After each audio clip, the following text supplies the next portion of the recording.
পারিবারিক হিংসা নিয়ে আজকে বলবো। পারিবারিক হিংসায় কে কীভাবে কি মূল্য দিয়েছেন। আমার এই ভিডিওর পরে আমি একটা পারিবারিক হিংসা নিয়ে একটা এপিসোড করব।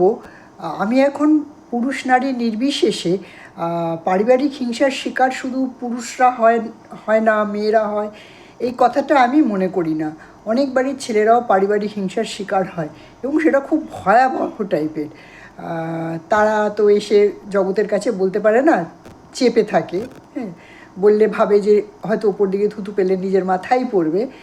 আর মেয়েদের সংখ্যাটা হয়তো পারিবারিক হিংসাতে একটু বেশি, কারণ আর্থিকভাবে বেশিরভাগ মেয়েরাই জব করে না বা পরিবারের কারোর উপরে ডিপেন্ডেবল, তাই তাদের উপর হয়তো পারিবারিক হিংসাটা একটু বেশি হয়।